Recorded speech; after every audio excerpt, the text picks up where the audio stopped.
तो hello everyone. हमारे jewellery sector में शुरू करते हैं। तो बेसिकली फर्स्ट आई थॉट कि एक ही वीडियो करूंगा, उसमें सारे बिजनेस को कवर कर देंगे, बट वो सही नहीं रहेगा। सो तीन वीडियोस में इसको डिवाइड करते हैं। फर्स्ट वीडियो में हम लोग यहाँ पे एक जो पूरे सेक्टर में जो ट्रेंड्स चल रहे हैं, जो कि आपकी मोस्टली अभी फिलहाल हम लोग रिटेल पे बात कर रहे हैं, तो उसमें जो ट्रेंड चल रहे हैं उसके बारे में बात करेंगे। फिर इसी वीडियो में हम लोग कल्याण और पीएन गढ़गिल को, उसका कौन कॉल हो गया है, कैसे बिजनेस के प्रॉस्पेक्ट्स हैं, वैल्यूएशंस वगैरह किस तरह से लग रहे हैं, उन सारी चीज़ों के बारे में बात करेंगे। सेकंड वीडियो में हम लोग सेनको, आरबीजेड और डीपी आभूषण को डिस्कस करेंगे। और थर्ड वीडियो में आप जितने भी बी टू बी के बचे हुए बिजनेस है उसको डिस्कस करेंगे। यहाँ पे हम लोग अभी पूरे पहले सेक्टर के बारे में बात करते हैं। देखिए, अभी आपने देखा पिछले कुछ समय से पूरे जो ज्वेलरी सेक्टर है, वहाँ पे गोल्ड के प्राइसेस काफी ज्यादा बढ़ गए हैं, ऑलमोस्ट 70%, 100% के भी ऊपर बढ़े हुए हैं, depending upon the time frame you take. देखिए, अब क्या होता है, सबसे पहले क्वेश्चन ये आता है कि जब गोल्ड के प्राइसेस बढ़ते हैं तो क्या कंज्यूमर गोल्ड की परचेज करना बंद कर देता है? तो वहां पे जो इंटरप्ले रहता है आपका वैल्यू और वॉल्यूम ग्रोथ का इंटरप्ले रहता है। तो जितने भी आप कमेंट्री देखोगे या फिर पिछले क्वार्टर्स देखोगे, तो जैसे आप देखिए इंडिया में गोल्ड की एक उसको बेसिकली इन्वेस्टमेंट देख लीजिए, या फिर जो मैरिज वगैरह हो गया, उस तरह से उसको ट्रीट करते हैं। तो जब फेस्टिव्स वगैरह आते हैं तो वहां पे एक वो नेसेसिटी परचेज बन जाता है ना। वहां पे क्या होता है, अब देखिए, तो एक बेसिकली चेंज क्या हो रहा है पैरामीटर। तो ये जो कमेंट्री है बेसिकली कल्याण ज्वेलर्स ने कहा है। तो क्या होता है, आप सपोज कीजिए एक किसी भी आप ज्योग्राफी में जाइए इंडिया के, मान लीजिए सपोज कीजिए let's take the case of West Bengal या फिर महाराष्ट्र का देखते हैं। वहां पे गोल्ड परचेज अल्टीमेटली कर कौन रहा है? वो आपकी या मेरे जैसे कस्टमर्स पब्लिक का परचेज कर रही है। तो सभी का एक वॉलेट होता है, मतलब सभी की एक बजट होती है, वो उतने रुपए का गोल्ड परचेज करेगा। अब ऐसी आपकी बजट है, ऐसी मेरी बजट है, और मेरे जैसे जितनी भी सोसाइटी में लोग रह रहे हैं उस एरिया में उसकी बजट है। सो और इस बजट से पूरा ड्राइव होता है आपका total addressable market.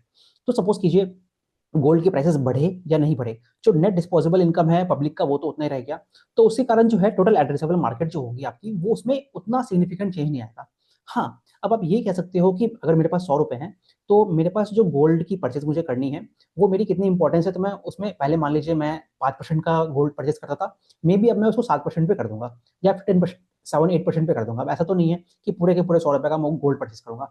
The point which I am trying to say कि जो टोटल एड्रेसेबल मार्केट होता है वो थोड़ा एडजस्ट होगा depending upon the gold prices, depending upon your requirement, but ऐसा नहीं है कि वो पूरा ही एकदम डिस्टॉर्ट हो जाएगा। अब ये बताना आपको क्यों इंपॉर्टेंट है। तो देखिए, अब जैसे गोल्ड प्राइसेस बढ़ गई, तो इसलिए जो कंज्यूमर है उसको गोल्ड तो परचेस करना ही है।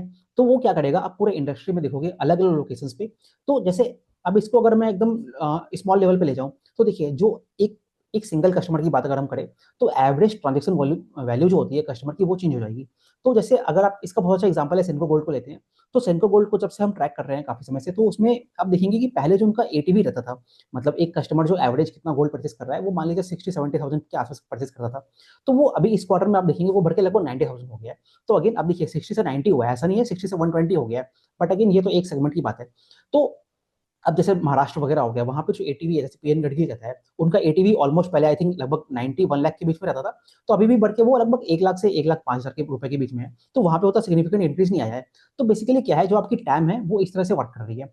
तो देखिए, अब तो आपने ये समझ लिया कि जो टोटल एड्रेसेबल मार्केट है वो लगभग लगभग उतनी ही है या उससे स्लाइटली इंक्रीज हुई है ना, depending upon the gold prices. अब जब टाइम तो आपका उतना चेंज हुआ ही नहीं और आपकी गोल्ड प्राइसेस तो बढ़ गई, तो आपकी जो गोल्ड परचेज है वो कैसा होना है? तो वो बेसिकली क्या होगा, जो कस्टमर पहले 22 कैरेट्स गोल्ड परचेज करता था, उसको गोल्ड अभी भी परचेज करने हैं, तो अब ये इंटरप्ले होगा। आपको जो गोल्ड परचेज करना है वो आप 22 कैरेट से आप शिफ्ट हो जाओगे आपकी 18 कैरेट्स पे, फिर आपके 14 कैरेट पे, फिर आपके 9 कैरेट्स पे। अब ये जो शिफ्टिंग होती है ये भी आप देखिए इंडिया के अलग अलग ज्योग्राफीज में अलग अलग होता है। जैसे सदर्न इंडियन मार्केट हो गया, ठीक है, तो वहां पे आप देखोगे तो वहां पे 22 कैरेट डोमिनेट करता है, या फिर इन जनरल जो पूरी इंडिया की इंडस्ट्री है गोल्ड ज्वेलरी की, उसमें लगभग 80% आपका गोल्ड, सॉरी 22 कैरेट डोमिनेट करता है। ये कमेंट्री कहाँ से आती है? ये कमेंट्री आप स्काई गोल्ड को सुनिए, बी टू बी प्लेयर्स अच्छे से बताएंगे। आपकी सदर्न इंडियन मार्केट होगी, वहां पे 22 कैरेट डोमिनेट कर रहा है। फिर आप eastern side, sorry western side में जाओ महाराष्ट्र की तरफ पे, वहां पे भी आपके 22 कैरेट वगैरह की डोमिनेंस काफी ज्यादा है। But at the same time वहां पे आप देखेंगे ना, अभी लाइफ स्टाइल ज्वेलरी होगी, जैसे आपके ये तनिक्स वगैरह ने अपने लैब ग्रो डायमंड्स में चले गए हैं वो लोग। फिर आपके कल्याण वगैरह है, उनका कैंडियर हो गया, पीएन गडगिल है, उनका भी लाइफ स्टाइल की ज्वेलरी आ गई। तो वेस्टर्न इंडिया पे भी अभी स्टडेड पोर्शन बढ़ रहा है, लाइट वेट ज्वेलरी बढ़ रही है। वैसे आप नॉर्थ इंडिया में आओगे तो सबसे अच्छा एग्जाम्पल हो जाता है आपका सेनको गोल्ड। सेनको गोल्ड आप देखिए ईस्टर्न इंडिया की तरफ में, तो उनका जैसे स्टडेड पोर्शन हो गया, लाइट वेट ज्वेलरी होगी, वो लोग 9 कैरेट्स वगैरह की तरफ जा रहे हैं, है ना। तो एक ये पूरा बेसिकली चेंज हो रहा है। फिर और चीज क्या होती है, आप देखिए जैसे अभी गोल्ड की प्राइसेस बढ़ रही है, तो तीसरा एक और ट्रेंड अगर आप देखोगे ना, तो जितने भी ये ई कॉमर्स साइट है, जैसे आप ब्लू स्टोन ज्वेलरी कंपनी को देखिए, तो उसमें भी आप देख रहे हैं, तो वहां से एक और आपको ट्रेंड दिखेगा। जैसे अभी आपके ये जो ब्लिंकिट वगैरह ऐप्स होती है, वहां पे आप देखोगे कि बुलियन सेल्स कल्याण के वो पॉइंट्स वगैरह मिलते हैं। सो जो कंज्यूमर है, जब गोल्ड के प्राइसेस बढ़ते हैं, तो एक तो ये लोगों का धारणा होता है बेसिकली कि वॉल्यूम ग्रोथ कम हो जाएगी, but at the same time आप ये देखिए, जो कस्टमर होता है उसका जो गोल्ड में एक ट्रस्ट होता है वो भी बढ़ जाता है। तो वहां पे आपकी बुलियन परचेजेस वगैरह होगी, जो ई कॉमर्स सेल होगी। अब ये कमेंट्री कहाँ से आती है? ये कमेंट्री आपको सभी से मिलेगी। जैसे आपका फॉर एग्जांपल आपका पीएन गडगिल है, उनका भी ई कॉमर्स प्लेटफॉर्म है, तो वहां से भी उनकी जो बुलियन सेल्स वगैरह हो गई वो बढ़ रही है।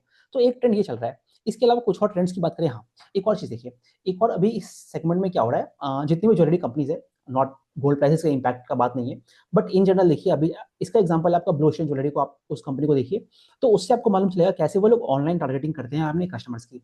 अब ऑनलाइन टारगेटिंग कस्टमर की हो गई, तो दो चीजें होती है। अब जैसे कपड़े खरीदने हैं आपको, जैसे थॉमस स्कॉट हो गया, तो आप उनके वेबसाइट से जाके खरीद लोगे। But in the case of gold jewellery क्या होता है, वहां पे कंज्यूमर भले ही वहां पे आपकी गोल्ड के ज्वेलरी आइटम्स को ऑनलाइन देख लेगा, बट उसको परचेस करता है उनके शोरूम्स में।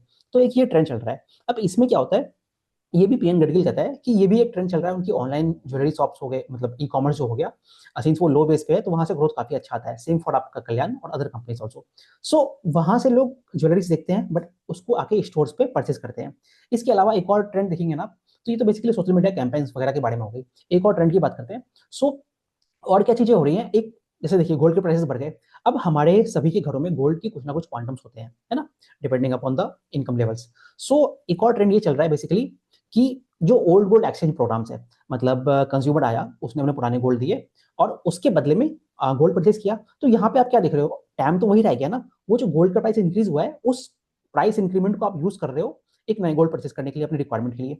अब देखिए, ये जो ओल्ड गोल्ड एक्सचेंज प्रोग्राम है, ये भी आपका अलग अलग ज्योग्राफीज में अलग अलग चलता है। सो आप कल्याण जाओगे, कल्याण तो सभी एक ऑल इंडिया प्लेट बन गया है, तो उनका जो ओल्ड गोल्ड एक्सचेंज प्रोग्राम है वो भी बढ़ा है। वो लगभग 30% पे चलता है। पीएन गडकरी को अगर आप देखोगे ना, तो उनका भी लगभग 30-40% के बीच में, आई थिंक 35% है। अब यहीं पे जब आप इसको सेनको से कंपेयर करोगे, तो सेनको का जो ओल्ड गोल्ड एक्सचेंज प्रोग्राम है, आप ईस्टर्न इंडिया में देखिए, तो पहले वो आई थिंक 25-30% के बीच में था, अब वो बढ़ के 40-45% के बीच में हो गया है। सो एक ये ओल्ड गोल्ड एक्सचेंज प्रोग्राम भी चल रहा है। इसके अलावा अगर आप और देखोगे ना, सो जब गोल्ड के प्राइसेस बढ़ते हैं, सो इसको देखिए टाइम से कैसे कनेक्टेड है। जब ये जो कल्याण ज्वेलर्स है, सिंस ये जब जब से फ्रेंचाइज मॉडल पे गए हैं, तो इनके फ्रेंचाइज मॉडल को काफी बार क्वेश्चन किया गया है। अगर आप एक साल पहले की बात देखोगे, आई थिंक कुछ क्वार्टर्स पहले, तो इनको जो फ्रेंचाइजीज थे, जब इन्होंने उनके साथ जो बेसिकली रेवेन्यू शेयरिंग मॉडल होता है, केपेक्स और इन्वेंट्री शेयरिंग का मॉडल होता है, उसमें कुछ चेंजेस किए थे। तो वहां पे भी बहुत ये क्वेश्चन आए थे कल्याण ज्वेलर्स को लेके कि क्या फ्रेंचाइजीज का ट्रैक्शन कम तो नहीं हो जाएगा, क्योंकि उनको कम बेनिफिट मिलेगा। सो तभी भी कल्याण की कमेंट्री वही थी, सिंस उनका ब्रांड इतना स्ट्रांग है, तो वहां से काफी ज्यादा ट्रैक्शन है। और अभी भी देखिए, जब गोल्ड के प्राइसेस बढ़ रहे हैं, सो देयर वाज एक्सपेक्टेशन की जो इन्वेंट्री रखनी है, आप एक फ्रेंचाइज है, उसको इन्वेंट्री रखना है, तो उस इन्वेंट्री की कॉस्ट बढ़ जाएगी। सो देयर वाज एक्सपेक्टेशन की क्या जो फ्रेंचाइजेस हैं, वो ये जो बेसिकली फ्रेंचाइज का ट्रैक्शन है वो कम तो नहीं हो जाएगा। सो कल्याण ज्वेलर्स यही कहता है। तो अगेन इस चीज को देखिए, तो जब कल्याण किसी फ्रेंचाइजी के पास जाता है, तो जो उस फ्रेंचाइज की कैपेबिलिटी होती है, कहने का मतलब ये है कितने शॉप्स वो खोल सकते हैं, उनकी फिनेंशियल वायबिलिटी कितनी होती है। वो 2 या 3 स्टोर खोलने की होती है, बट वो उनको फिर भी एक ही स्टोर देते हैं। क्यों? धीरे धीरे वो और उसको देना चाहते हैं, उनकी क्रेडिबिलिटी चेक करना चाहते हैं। दूसरा चीज ये होता है, आपने अगेन वो देखा कि जो इन्वेंट्री होती है, जब भी आप कोई शोरूम खोलोगे, तो वहां पे जो ये अपने फ्रेंचाइजीज को कहते हैं, लगभग 30-40% इन्वेंट्री एक्स्ट्रा रखने के लिए कहते हैं। ये अब देखिए, कल्याण ने तो ये कमेंट्री कही है, बट ये कमेंट्री आप इसको आप पैरेलल कर सकते हो बाकी कंपनी के लिए भी। और एट द सेम टाइम कल्याण ये भी कहता है कि और जो गोल्ड प्राइस, और ये चीज सिर्फ ये फ्रेंचाइजीज में नहीं करते, ये चीज ये लोग अपनी जो company on company operator stores होते हैं वहां पे भी करते हैं। इसके अलावा और कुछ और अगर आप ट्रेंड्स देखोगे ना, तो एक और ट्रेंड है। जैसे आप देखिए, अगर आपने ये देखा है कि आपके भी घरों में होता होगा, या फिर आपने सुना होगा अगल बगल में, तो जितने भी ये ब्रांड्स हो गए, तनिष्क हो गया, फिर आपका कल्याण हो गया, पीएन गडकरी सेनको हो गए, ये सभी एक बेसिकली एक सेविंग स्कीम तरह की लॉन्च कर देते हैं ना। इसमें 2 तरह की स्कीम्स लॉन्च करते हैं। एक ये होता है कि आप मंथली इंस्टॉलमेंट्स में पैसा जमा कीजिए। मान लीजिए 11 महीने तक आप जमा करोगे, 12 महीने पे आपको कुछ डिस्काउंट दे देता है कंपनी, और फिर उसके बाद आप उस पैसे का एक बेसिकली गोल्ड परचेज कर सकते हो। दूसरा चीज क्या करते हैं कंपनी, फिक्स रेट पे बेसिकली देने की बात करते हैं। कहने का मतलब ये है, गोल्ड प्राइसेस बढ़ गई ना, तो उसको तो कस्टमर वो होगा, कस्टमर देना नहीं चाहेगा, तो उनको एक फिक्स रिटर्न दे दिया वहां पे, और वैसे ही इंस्टॉलमेंट करके उसको 11 महीनों तक सेव कराया और 12वें महीने पे परचेस करा दिया। अब इससे क्या होता है, इससे देखिए क्या कैसे इंटरप्ले हो रहा है आपके वर्किंग कैपिटल का। सो अभी जो कंपनीज है, इनको सिर्फ गोल्ड के प्राइसेस बढ़ रहे हैं, तो इन्वेंट्री को ज्यादा होल्ड करना पड़ता है, पूरी वर्किंग कैपिटल की जो रिक्वायरमेंट होती है वो बढ़ जाती है। सो जब आप कस्टमर से बेसिकली ये सेविंग स्कीम ले लेते हो, तो उस मनी को आप डिप्लॉय कर दोगे अपने वर्किंग कैपिटल में, तो आपको जो एक जीरो कॉस्ट मान लीजिए या फिर बहुत कम रेट पे आपको वर्किंग कैपिटल मिल जाता है। तो उससे, और दूसरा क्या होता है, आपका जो कस्टमर होता है एक श्योर शॉट आपका लॉयल कस्टमर बन जाता है, रिपीट परचेजेस बढ़ जाते हैं, आपकी सिक्योरिटी से वो सेल होगा ही होगा। तो ये बेसिकली 4 या 5 ट्रेंड्स हैं जो अगर आपको पहले जानना बहुत जरूरी है। सो एक और, इसके पहले हम लोग कुछ हेजिंग पॉलिसी के बारे में भी इंटरेस्टिंग हो जाता है। देखिए, अभी गोल्ड के प्राइसेस बढ़ गई, तो यहाँ पे दो तरह का इंटरप्ले है। अगर आपने वो प्रीवियस वीडियो देखा है हमारा, जिसमें हमने फॉरेन टीडी पावर सिस्टम की बात कर रहा हूँ, तो वहाँ पे आपने देखा था, वहाँ पे करेंसी डिप्रिसिएशन उनको हेल्प मिलता है। तो कुछ वैसा ही गोल्ड के केस में भी है। अब देखिए, यहाँ पे डिफरेंट काइंड ऑफ कंपनी, जैसे डीपी आभूषण हो गया, तो वो लोग अभी उनके पास आई थिंक कुछ 9 या 10 स्टोर्स है, तो वो लोग नेचुरल हेजिंग पे फोकस करते हैं। अगर आपने शांति गोल्ड को देखा है, तो वो भी नेचुरल हेजिंग, ऑल्दो उन्होंने जीएमएल को भी स्टार्ट किया है। वहीं जब आप जैसे जैसे बड़ी सेगमेंट में जाओगे ना, सिंस आपकी इन्वेंट्री की रिक्वायरमेंट है वो काफी बढ़ जाती है, सो उसके लिए आपकी जो हेजिंग पॉलिसी है उसको भी चेंज करना पड़ता है। अब कंपनियां क्या लेती हैं, जैसे पीएन गडकरी को देखेंगे, वो लोग जीएमएल को भी फोकस करते हैं, फिर एफएनओ भी करते हैं। सिमिलरली आप कल्याण भी कुछ उसी तरह के सेगमेंट में काम करता है, डिपेंडिंग अपॉन द जीएमएल का रेट कितना होता है, उसके अकॉर्डिंग वो लोग उसको वैरी करते रहते हैं। यहीं पे सेंको गोल्ड डिस्कस करना काफी इंपॉर्टेंट है।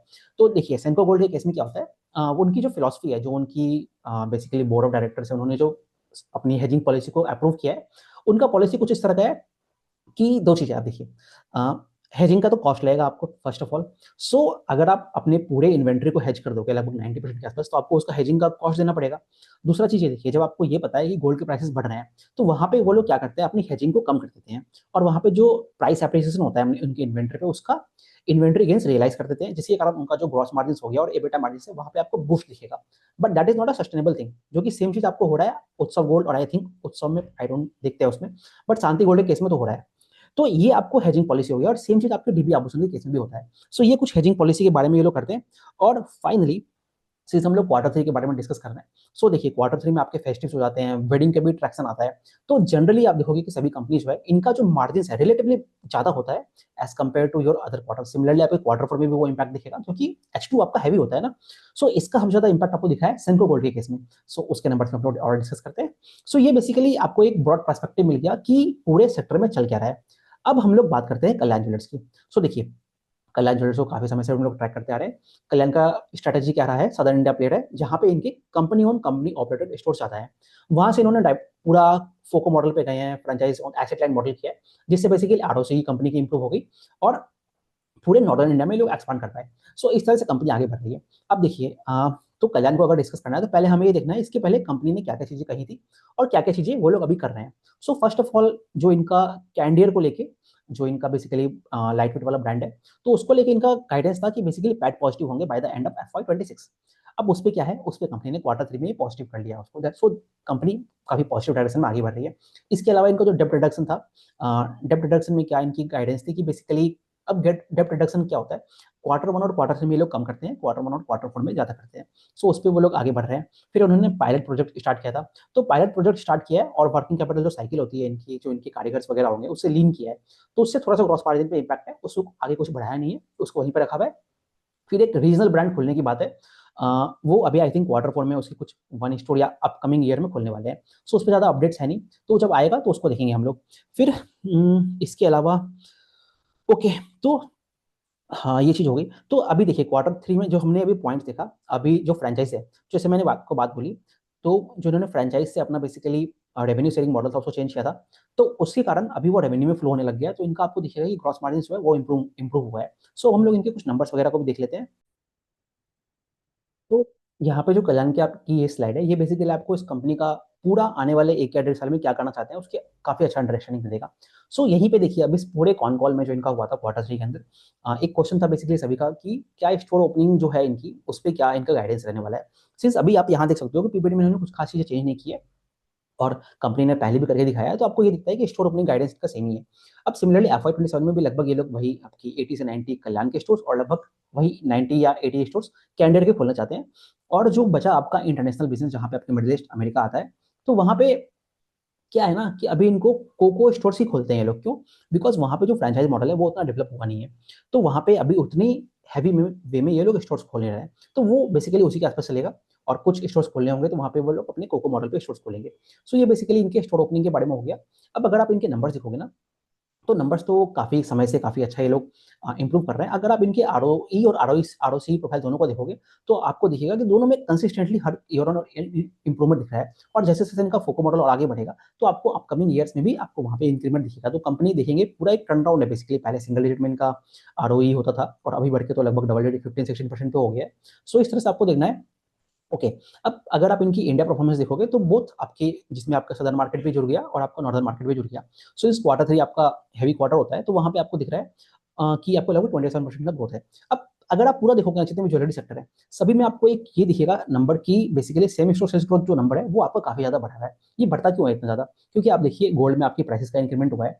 और एक और क्वेश्चन लोगों का ये रहता है कि सिंस गोल्ड प्राइसेस बढ़ गया तो क्या उससे आपके बेसिकली जो मार्जिन्स वगैरह है वो कम तो नहीं हो जाएंगे? अब आपको ये चीज़ एक समझनी पड़ेगी कि गोल्ड की जितने भी रिटेल कंपनीज है, यहाँ पे बेसिकली जो रेवेन्यू अर्निंग होता है वो होता किससे है?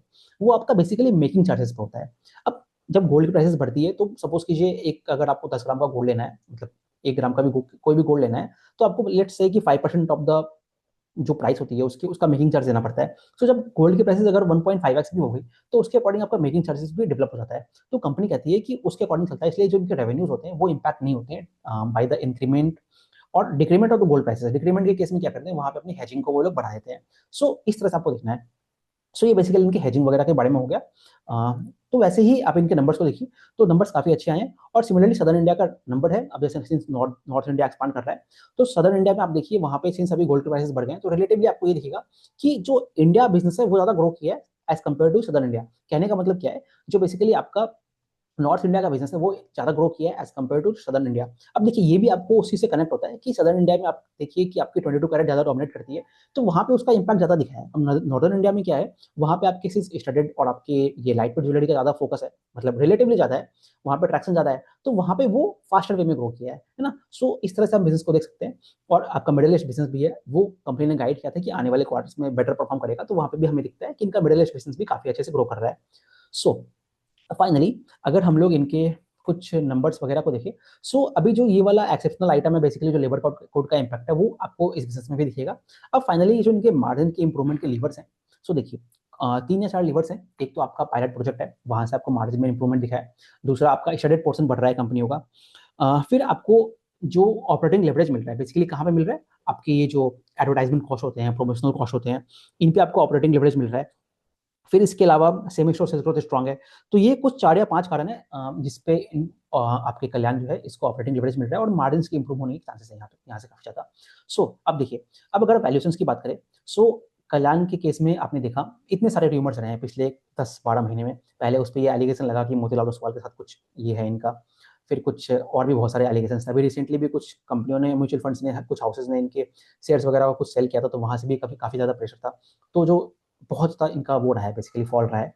सो इससे एक चीज़ ये फायदा हुआ है, आप कल्याण को देखिए, कल्याण की जो वैल्यूएशन है वो बहुत ही कम हो गई है। अब अगर आप बेस्ड ऑन देयर जो अर्निंग है और जो भी इनका अभी अपकमिंग क्वार्टर है, जैसे क्वार्टर 4 के बारे में भी इन्होंने कहा है कि बहुत सारे क्वेश्चंस थे कि अगेन वही गोल्ड प्राइसेस बढ़ने से आपको डिक्रीमेंट दिखता है कि नहीं दिखता है। तो वहाँ पे भी कंपनी ने कहा है कि क्वार्टर 4 इनको काफी स्ट्रॉन्ग दिख रहा है और दे आर होपफुल कि उसको पूरे ईयर को वो लोग एंड करेंगे पॉजिटिव नोट पे। सो उस तरह से देखना है। तो उसके बेसिस पे अगर आप इनका पूरा पैट निकालोगे या फॉरवर्ड पी निकालोगे तो लगभग 30-35 के बीच में रहता है। सो पहले ये जो कंपनी है, सिंस आपका प्रूवन प्लेयर है, तो पहले इस कंपनी को लगभग जब ये एकदम पीक में चल रहा था, जब 800 कुछ इनके प्राइस हुआ करते थे, तो वहां पे इनको 70-80 का वैल्यूएशन मिलता था। तो वहां से आपको दिखेगा कल्याण का वैल्यूएशन कितना डिप हो गया है। अब तो ये आपको इस तरह से देखना है। तो कल्याण एक बेसिकली पैन इंडिया प्लेयर हो गया जो आपको इस वैल्यूएशन पे लगभग 2 या 3 साल पहले इस तरह की वैल्यूएशन मिलती थी। तो आपको उस तरह से देखना है इस बिजनेस को। अगेन बिजनेस काफी अच्छा कर रहा है। सो आई थिंक वीडियो काफी लंबा हो रहा है, तो हम लोग क्या करते हैं, पीएन गडगिल को नेक्स्ट वीडियो में डिस्कस करते हैं। Thank you very much.